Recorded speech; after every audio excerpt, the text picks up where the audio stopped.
오늘은 사도행전 3장 9절부터 15절까지 말씀을 같이 보겠습니다. 마가복음입니다. 마가복음 3장 9절부터 15절까지입니다. 참 제자로 살아가는 게 어떤 걸까? 한번 여러분이 생각하면서 오늘 말씀을 듣기를 원합니다. 예수님이 이 땅에 오셔서 많은 일들을 행하셨습니다. 그 일을 행하시기 전에 예수님도 먼저 세례 요한에게 물로 세례를 받았습니다.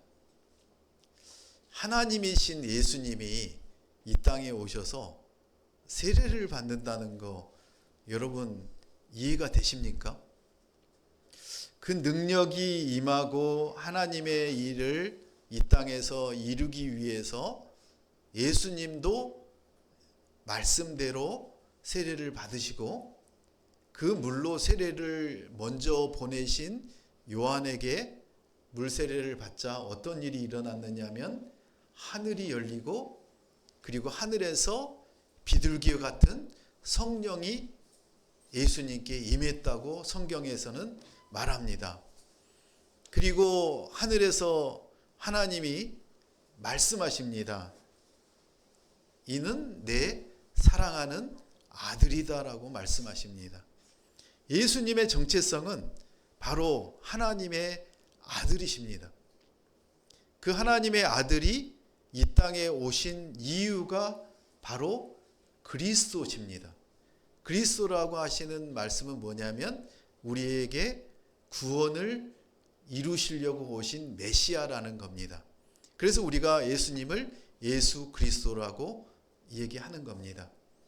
그 예수님이 이 땅에 오셔서 그러면 우리를 그냥 구원만 하면 끝났지 왜 그렇게 3년 동안에 제자들을 불러서 그 제자들과 함께 하셨을까? 오늘 마가복음 3장을 통해서 우리에게 하나님은 말씀하십니다. 그 제자를 부르신 이유와 그리고 우리를 부르신 이유가 동일합니다. 제자들이 예수님께 쫓아가서 나를 제자 삼아 주십시오. 그렇게 원서를 내고 그렇게 로비를 하고 그러지 않았습니다.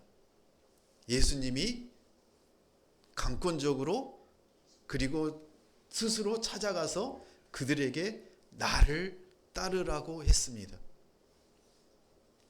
여러분도 그 예수님을 소식을 듣고 그 복음을 듣고 여러분도 여러분의 마음 가운데 그 예수님을 쫓겠다고 결단하고 그 예수님과 함께 살기로 지금 살고 있는 모습입니다. 그래서 우리는 말합니다. 나는 죄인이다. 그렇지만 예수님이 나의 죄를 용서하셔서 이제 영원한 생명으로 나아갈 길을 얻었다라고 우리는 고백합니다. 그래서 우리는 이 땅에 사는 거에 대한 너무나 많은 미련을 가지면 안 됩니다.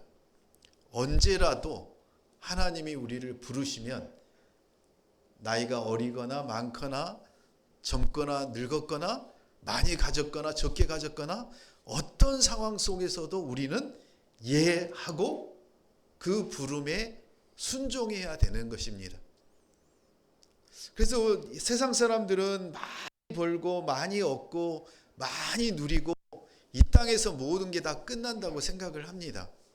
그렇기 때문에 이 땅을 떠나기를 너무나 싫어합니다. 왜냐하면 금은 보화도 많고 그리고 평생 동안 낳아서 기르고 함께했던 가족과 지인들과 세상에 얼마나 많은 것들이 붙들 수밖에 없는 그런 상황입니까? 그런데도 하나님은 내가 너를 부를 때 나의 말에 순종할 수밖에 없다라고 하나님은 우리에게 가르치고 있습니다. 그래서 여러분은 이제부터는 2024년에는 하나님 저를 언제 어디로 보내시든 언제 부르시든 그 보내심과 부르심에 저는 따르겠습니다라고 순종하는 그런 날이 2024년이 되시길 축복합니다. 그러면 아마 어떤 두려움도 걱정도 염려도 사라질 겁니다. 그렇지만 세상 사람들과 똑같은 생각으로 똑같은 방식으로 그렇게 살려고 하면 하루하루가 고통이고 걱정이고 근심이고 어려운 나날들이 될 것입니다. 오늘 말씀 속에서 예수님이 오신 이유와 그러면 제자들의 정체성과 우리의 정체성은 뭐고, 그럼 내가 제자들은 무엇을 했는데 나는 무엇을 해야 되는가를 오늘 깨닫고 그렇게 결단하는 시간 되시길 축복합니다.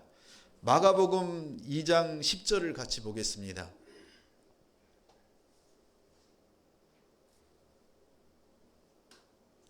시작.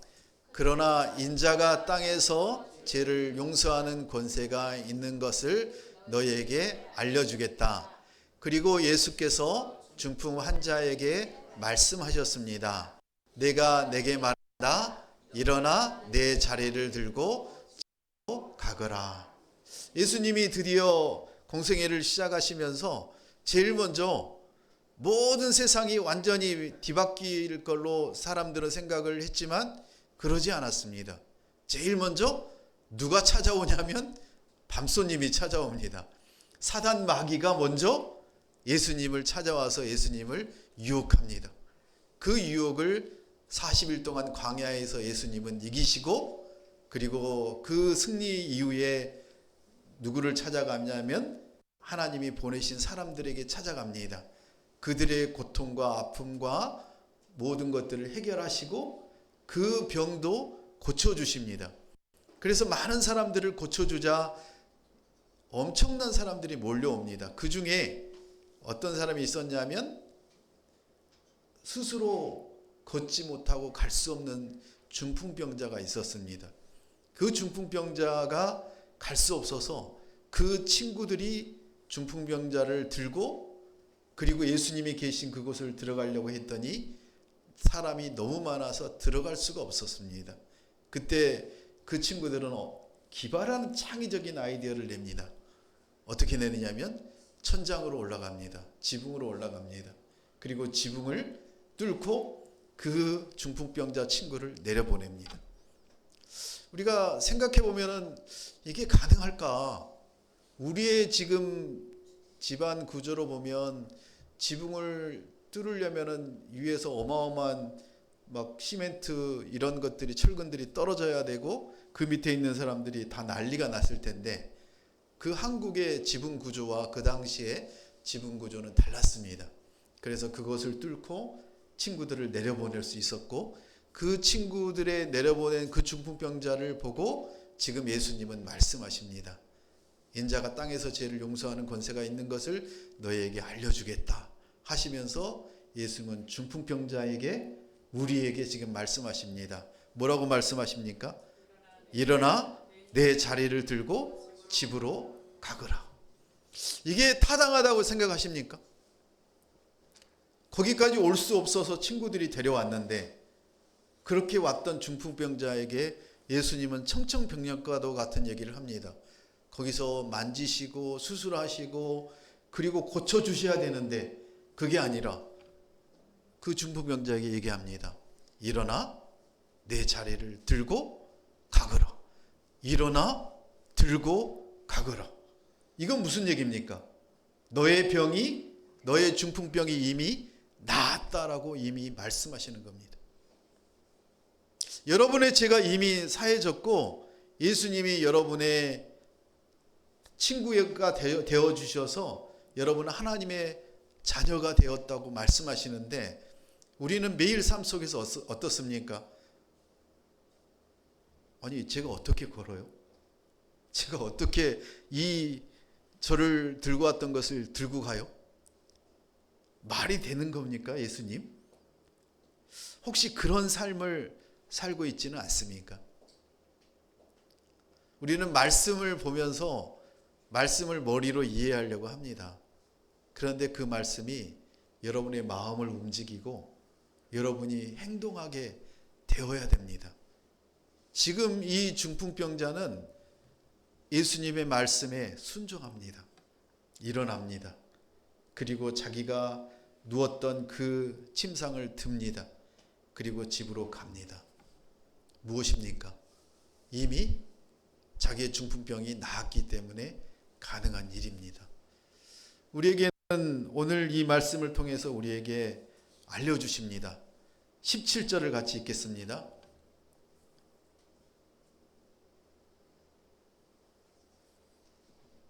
예수께서 이 말을 들으시고 그들에게 말씀하셨습니다. 건강한 사람에게는 의사가 필요하지 않으나 병든 사람에게는 의사가 필요하다. 나는 의인을 부르러 온 것이 아니라 죄인을 부르러 왔다. 아멘. 예수님이 말씀하십니다. 의사가 누구에게 필요하니? 아주 건강한 사람에게 의사가 필요합니까? 여러분 언제 병원에 가서 의사를 만납니까? 아플 때 가지 않습니까? 예수님이 말씀하십니다. 나는 자기가 의인이라고 하는 사람을 부르러 온 게 아니라 죄인이라고 그렇게 고백하는 사람을 내가 그 죄를 용서해 주려 여기 왔다라고 예수님 말씀하십니다. 세상에 의인이 있습니까? 의인이 없습니다. 그런데 의인이라고 자기는 주장합니다. 그래서 문제가 생기는 겁니다. 법 없이도 사는 사람들이 있다라고 우리는 얘기하지 않습니까? 그리고 높은 권위와 그리고 권력을 가지고 있고 돈 많은 사람들은 더 그 예수님을 믿기가 어렵습니다. 부자가 바늘기에 들어가는 것보다 낙타가 들어가는 게 쉽다라고 얘기했습니다. 낙타도 부자도 들어가기 어렵잖아요. 그런데 그만큼 이 자기가 의인이라고 부자라고 그렇게 교만을 떨고 그러는 사람들은 구원할 수가 없다는 것입니다. 우리의 삶을 하나님께 맡길 때 우리는 구원을 받을 수가 있습니다. 심지어는 목욕탕에도 그러지 않습니까? 맡기지 않는 물건은 책임지지 않습니다. 하나님께 맡겨야죠. 우리 인생을 맡기는 순간 우리는 우리 어깨에 있는 짐이 가벼워집니다. 우리가 너무나 많은 것들을 우리가 하려고 하고 우리가 책임지려고 하니까 너무나 무겁습니다. 나이 드신 어르신들, 아버님, 어머님들이 이 세상을 떠나기 전에 제일 두렵고 힘든 것 중에 하나가 뭐냐면 우리 자녀들, 우리 손주, 손녀들을 어떻게 해야지? 누가 책임을 지지? 걱정하지 말고 가십시오. 누가 책임지십니까? 하나님이 책임지십니다. 우리의 인생을 하나님께 맡겼는데 하나님이 인생을 책임지겠다고 말씀하셨습니다. 예수님이 이 땅에 오신 이유는 죄인이라고 고백하는 사람들을 구원하시기 위해 이 땅에 오셨습니다. 그리고 연약하고 외롭고 걱정 많고 정말 혼자라고 느끼는 그 사람들을 찾아가십니다. 나는 힘이 강하고 나는 능력 있고 내 힘으로 살 수 있다라고 하는 사람들을 도울 수가 없습니다. 그들에게는 바늘로 찔러도 피가 나지 않습니다. 하나님은 말씀하십니다. 내가 예수를 보낸 이유는 전 삶을 모든 자기 주도권을 나에게 맡기는 그 사람을 예수를 통해서 구원하시겠다고 말씀하십니다. 예수님이 이 땅에 오신 이유는 무엇입니까? 바로 우리를 죄인을 구원하러 오셨습니다. 그런데 사람들의 관심은 어디에 있습니까? 3장 9절을 보겠습니다. 3장 9절에 보면 예수님을 찾는 사람들의 그 이유가 여기에 정확히 나와 있습니다. 제가 넘기겠습니다. 사람들이 너무 많아서 예수께서는 제자들에게 작은 배 하나를 마련하라고 말씀하셨습니다. 우리가 자기에게 몰려드는 것을 막으려는 것이었습니다. 예수께서 전에 많은 사람들을 고쳐주셨기 때문에 온갖 병에 걸린 사람들이 예수를 만지기 위해 밀려들었던 것입니다. 아멘. 9절 10절을 통해서 우리에게 알 수 있는 것은 무엇이냐면 많은 무리들이 많은 사람들이 예수님의 얘기를 듣고 예수님을 찾아갑니다. 그런데 그 많은 사람들 중에 예수님을 믿으려고 찾아가는 사람들보다도 무엇 때문에 찾아갔을까요? 네, 내가 지금 아파. 누구도, 어느 의사도 누구도 고쳐줄 수 없었어. 그런데 그 용하다는 그 예수라는 젊은 청년이 병을 고친다고 해. 그래서 쫓아갑니다. 예수를 대적하는 바리새인과 많은 유대인들은 그 예수를 뭐라고 얘기를 했습니까? 바알세불이 그 안에 들어가서, 귀신이 예수 안에 들어가서 그 예수가 귀신의 힘을 이용해서 사람들의 병을 고친다고 얘기합니다. 예수님이 뭐라고 하십니까? 물에 빠진 사람이 구해줄 수 있느냐? 어떻게 말이 되는 얘기를 해야지 사람들이 믿지? 그 사람들에게 얘기합니다. 병자를 고칠 수 있는 사람은 몸이 건강하고 그리고 의사와 같이 그 의술을 가지고 있어야 된다. 다시 말하면 무엇입니까? 죄인이 죄인을 구원할 수 없다는 것입니다. 우리는, 사람은 태어나면서부터 죄를 가지고 태어납니다. 예수님을, 하나님을 인정하지 않는 죄가 바로 그 원죄입니다. 그 원죄를 우리는 우리 스스로 고백해야 됩니다. 어떻게 해야 됩니까? 내가 죄인입니다. 내가 죄인이기 때문에 그 죄를 예수님께, 하나님께 맡깁니다. 그렇게 고백할 때 우리의 죄를 누가 용서해 주시냐면 하나님이 용서해 주십니다. 사람들은 죄를 용서하러 온 게 아니라 병을 고치러 옵니다. 우리는 교회를 열심히 오고 봉사를 하고 섬기지만 예수님을 만나러 교회를 오는 게 아니라 세상에 사는 것처럼 사람들과의 어떤 관계, 좋은 관계, 그리고 좀 재밌게 놀아보려고 이런 세상이 되고 있습니다. 아니라고 얘기합니다. 지금 병을 고치러 예수님을 찾아오는 사람들에게 예수님은 말씀하십니다. 내가 너희를 고쳐주고 너희를 회복시키는 이유는 너희의 병만을 고치려 한 게 아니라고 말씀하십니다. 그래서 많은 사람들을 고쳐줬기 때문에 병에 들린 사람들이 오고 그 병이 걸린 사람들을 고쳐줬기 때문에 그 소문이 퍼지는데 예수님은 말씀하십니다. 더 이상 이제 사람들에게 알리지 말아라. 왜 그랬을까요? 예수님은 이 땅에 너네 아프고 힘들고 어렵고 고통스럽고 생활에서 느끼는 모든 것들을 다 해결하시는 게 목적이 아니고 너희의 생명을 구원하러 오신 게 목적인데, 그 생명을 구원하기 위해서 너희를 내가 구원하면 그 구원의 열매가, 부산물들이 뭐예요? 병이 낫고, 그리고 하나님의 일을 감당하기 위해서 하나님이 필요한 재물들을 주시고 건강을 주시고 그리고 직장을 주시고 일할 수 있는 것들을 주셨다는 말씀인 거예요. 심지어는 예수님은 십자가에 못 박히시기 전까지 그 바리새인들과 예수님을 배척하는 사람들과 그들과의 분란을 만들길 원하시지 않으셨어요.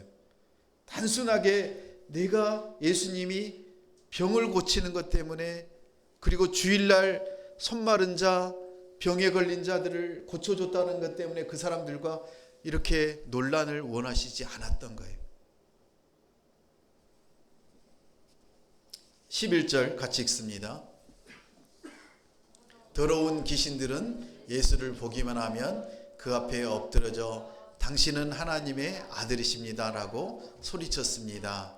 그러나 예수께서는 자기가 누구인지 말하지 말라고 엄하게 꾸짖으셨습니다. 병에 걸린 사람도 있었지만 귀신이 그 안에 들어가서 그 사람을 완전히 귀신이 지배하고 있을 때 그 정신적인 고통과 육체적인 고통을 앓는 사람들이 있었습니다. 그때 예수님은 외치십니다. 뭐라고 외치셨습니까? 내게서 떠나가라. 요즘에 그 신유의 은사를 받은 장로님들이나 목사님들이 그렇게 사람들의 병을 고치는 경우도 있습니다. 그런데 누구나 그러진 않습니다. 하나님이 특별한 목적을 가지고 특별하게 사용하시려고 그렇게 하는데, 근데 사람인지라 그 하나님의 뜻대로 그것들을 사용하셔야 되는데, 가끔 보면 저 포천에 가는데 보면 XX 기도원 같은 경우에 그 자기의 능력으로 하나님의 능력을 힘입어서 병을 고치고 그 열매를 자기가 취하고 자기가 그렇게 능력을 행했다라고 얘기를 합니다. 하나님은 말씀하십니다. 내가 너를 벌하겠다고. 내가 끝까지 심판하겠노라고 말씀하십니다. 우리에게 준 작은 은사를 우리만을 위해서 사용한다면 그것은 하나님이 원하시지 않는 것이라는 뜻입니다. 더러운 귀신도 예수님을 보면 뭐라고 하느냐면 저분은 하나님의 아들이다라고 외칩니다. 우리보다도 영적으로 육적으로 더 능력 있는 힘을 가진 그 세력이 있다는 것입니다. 그것이 무엇입니까? 바로 귀신입니다. 그 귀신의 존재를 우리는 알아야 되고 인정해야 됩니다. 그래야 우리가 예수 이름으로 그 귀신을 쫓아낼 수가 있는 것입니다. 우리에게 예수님이 오신 이유는 바로 그런 것들입니다. 우리는 이 땅에 존재하는 이유가 나의 힘으로 내 능력으로 사는 게 아니라 우리에게 주신 하나님의 능력으로 그 예수님을 온전히 믿음으로 우리의 삶을 맡김으로 살아갈 때 하나님은 우리를 통해서 일하십니다. 그래서 특별히 예수님은 12명의 제자를 이제 부르십니다. 13절, 14절 같이 읽습니다. 예수께서 산으로 올라가셔서 원하는 사람들을 불러 모으셨습니다. 그러자 그들이 예수께로 나왔습니다. 그리고 그들을 내보내셔서 전도도 하게 하시며. 네, 13절 14절을 통해서 우리가 알 수 있는 것은 제자들을 예수님이 부르셨습니다. 그리고 그들에게 말씀하십니다. 그들을 어떻게 합니까? 내보내셔서 어떻게 해요? 전도하게 하십니다. 처음에 예수님은 12명의 제자를 만나셔서 그들을 부르십니다. 나의 제자가 되거라. 나와 함께 하자라고 얘기하십니다. 예수님은 제자를 먼저 부르십니다. 우리를 먼저 부르셨습니다. 세상 사람들을 부르셨습니다. 그런데 부름에 예라고 응답한 사람은 여기에 앉아 계신 거고, 노라고 하는 사람들은 세상 사람들 자기 멋대로 자기의 방법대로 옛날 전통대로 살아가는 사람들입니다. 잘 살고 있습니까? 그 사람들? 여러분은 잘 살고 계신 겁니다. 왜냐하면 먼저 그 하나님을 하나님으로 인정했기 때문에 여러분은 잘 살고 계신 겁니다. 부르셨을 때 우리는 아무런 의심도 하지 않고 우리의 눈과 귀와 오감으로 못 느끼더라도 우리는 그 예수님의 부름에 예라고 응답했기 때문에 우리는 구원받을 수 있었던 것입니다. 먼저 부름을 받고, 두 번째로 그 부름을 받은 사람들은 어떻게 합니까? 그 제자들은 3년 동안 예수님과 함께 다닙니다. 근데 예수님이 그때 그 제자들을 부를 때, 야, 너 정말 좋은 집안에서 태어났구나. 참 교육을 잘 받아서 그래, 참 좋은 졸업장도 있고 사회적인 경력도 있구나. 그래, 너는 패스, 너는 탈락. 이렇게 하지 않으셨습니다. 예수님은 부르시고 예라고 응답한 12명의 제자를 훈련시키셨습니다. 훈련시키실 때 예수님은 강권적으로 야 너 이거 해, 이거 하지 마, 너 그렇게 할 거면 그만 가, 이러지 않습니다. 우리 부모님들이 우리 자녀들을 키울 때 참 부족한 면이 그거 아닙니까? 내가 살아왔던 방식대로, 내가 경험했던 방식대로 우리 자녀가 이렇게 하면 다음에 삶이 힘들 거야, 그래서 이렇게 살지 마, 그렇게 강권적으로 못하게 하려고 얼마나 많이 싸웠습니까? 그리고 반대로 야 공부를 해야지, 공부를 한 사람들은 성공하더라. 공부한 사람 다 성공했습니까? 왜 그렇게 공부를 강조합니까? 그래서 우리 아이들은 무너집니다. 공부해야 된다고, 이거 하지 말아야 된다고. 그걸 누구에게 맡기라고요? 아니, 교회에 맡기고 하나님께 맡기면 되잖아요. 여러분이 해야 될 것은 어떻게 살아야 됩니까? 말로 그렇게 지시하고 못하게 하고 할 게 아니라 예수님처럼 살라고요. 예수님이 이 땅에 오셔서 3년 동안 뭐 하셨습니까? 말로 하지 않으셨습니다. 삶으로 보여주셨습니다. 가난한 자, 억눌린 자, 세상 사람들이 함께 하지 않으려고 하는 그런 세리들, 그런 과부들, 고통받는 자들과 함께하며 그들과 밥상을 같이 하고 그들을 위로하며 그리고 권능으로 그들을 회복하게 하고 고쳐주고 살려주지 않았습니까? 제자들에게 그렇게 하라고 훈련시킨 겁니다. 뭘로? 삶으로 보여주는 겁니다. 여러분 집에서 열심히 TV 리모컨 돌리면서 애들한테 야 너 숙제하고 빨리 책 읽어, 그러면 책 읽나요? 저도 읽길 싫던데요.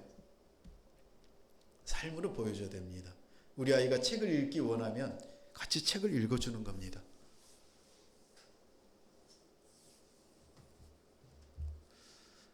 우리 아이들은 여러분의 말을 따르는 게 아니라 여러분이 행동하는 대로, 여러분이 살아가는 대로 우리 아이들은 그렇게 살아갑니다. 제자들도 마찬가지입니다. 3년을 그렇게 훈련을 받습니다. 그리고 훈련받고 그들이 예수님이 십자가에 못 박히셨을 때 어떻게 했나요? 도망갔습니다. 3년을 가르치고 훈련 받았는데, 그리고 3년을 어떤 훈련을 받았습니까? 대학 4년이요, 석박사 10년이요, 다 필요 없습니다. 그래도 변하지 않습니다. 그래도 전문가가 되지 않습니다. 전문가가 되려면 어떻게 해야 된다고요? 대학을 졸업하고 또는 석박사를 하고 나서 자기가 취업을 해서 거기에서 자기가 손수 연구를 하고 그 결과를 발표하고 논문으로 쓰고 그래야 자기께 되는 겁니다. 제자들도 어떻게 했습니까? 제자들도 예수님이 십자가에 못 박히실 때는 도망갔지만 다시 예수님이 부활하셔서 그들에게 말씀하십니다. 성령이 너희에게 임할 때까지 잠잠히 기다리고 기도해라. 그래서 며칠을 기도했습니까? 약 일주일간을 200여 명의 그 제자들이 모여서 마가의 다락방에서 기도하고 찬양하고 그 성령을 기다릴 때 드디어 그 마가의 다락방에 성령이 임하지 않았습니까? 제자들이 성령이 임하자 그때 밖으로 나갑니다. 전도합니다. 말씀을 전합니다. 삶으로 살아냅니다. 요한복음 20장 21절에 이렇게 또 얘기합니다. 예수께서 제자들에게 다시 말씀하셨습니다. 너에게 평강이 있을지어다. 아버지께서 나를 보내신 것처럼 나도 너희를 보낸다. 제자들을 보냅니다. 어디로? 세상으로 보냅니다. 왜? 예수님의 제자들은 이제 세상의 시민이 아니라 하나님 나라의 시민입니다. 여러분도 이미 하나님 나라의 시민이고 하나님의 자녀들입니다.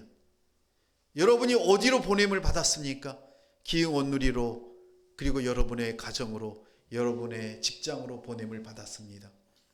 한국에서 미국 대사로 이렇게 지명을 해서 그리고 대사로 선임을 하고 미국으로 보낼 때 그 대사는 누구의 말을 전합니까? 자기의 생각을 전하면 망합니다. 그 대사는 바로 잘리고 다른 대사를 보냅니다. 누구의 말을 전해야 됩니까? 대한민국을 대표해서 대한민국의 정책과 대한민국의 방향을 말해야 되는 거 아닙니까? 우리도 마찬가지입니다. 하나님이 제자를 보내듯이 우리를 보냈습니다. 그러면 우리는 어떻게 해야 됩니까? 우리의 말이 아니라 누구의 말을 해야 되는 거예요? 하나님의 말씀을 하셔야죠. 그게 제자입니다.